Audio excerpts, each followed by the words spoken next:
అందరికీ నమస్కారం. జగన్ భార్య భారతి అరెస్ట్ పక్కా ఆధారాలతో.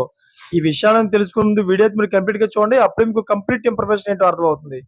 అదేవిధంగా చాలా మంది వీడియో చూస్తున్నారు కానీ సబ్స్క్రైబ్ చేసుకోవడం మాత్రం మర్చిపోతున్నారు. దయచేసి సబ్స్క్రైబ్ చేసుకోండి. సబ్స్క్రైబ్ చేసుకోవడం వల్ల నేను చేసే ప్రతి ఒక్క అప్డేట్ మీరు ముందుగానే పొందగలుగుతారు. అదేవిధంగా చాలా మంది లైక్ చేయడం మర్చిపోతున్నారు. దయచేసి లైక్ చేయండి. లైక్ చేయడం వల్ల ఈ ఇన్ఫర్మేషన్ అనేది మనం చాలా మందికి రీచ్ చేసే వాళ్ళు అవుతాం. ఇంకా లేట్ చేయకుండా వీడియోలోకి వెళ్ళిపోతాం. ఫ్రెండ్స్, ఏపీ రాజకీయాల్లో పెను సంచలనం జరుగుతోందా?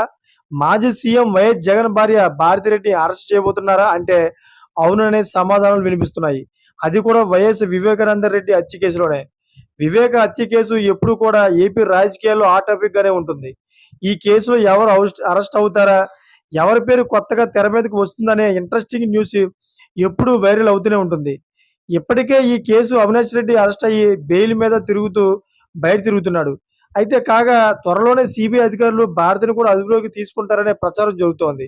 ఎందుకంటే ఈ కేసులో భారతిరెడ్డి పాత్ర కూడా ఉందనే ఆరోపణలు గతంలో నుంచే వినిపిస్తున్నాయి.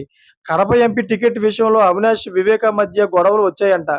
అయితే ఎంపీ టికెట్‌తో పాటు పార్టీ మీద పెత్తనం కోసమే వివేకను హత్య చేశారంటూ గతంలో నుంచే టీడీపీ ఆరోపిస్తుంది. వివేక హత్య ప్లానింగ్‌లో భారతి కూడా ఉందంటూ ఆరోపణలు కావడంతో ఇప్పుడు సిబిఐ కూడా విచారణలో భాగంగా భారతిని అదుపులోకి తీసుకునేందుకు రెడీ అవుతోంది. ఏ క్షణంలో అయినా భారతిని అరెస్ట్ చేసే అవకాశం అయితే ఉంటుందట. ఈమెను ఈ కేసు విషయంలో పూర్తిగా విచారిస్తారని అంటున్నారు. చూసారు ఫ్రెండ్స్, ఇటువంటి లేటెస్ట్ అప్డేట్స్ కోసం ఛానల్ సబ్స్క్రైబ్ చేసుకోండి. Thanks for watching friends.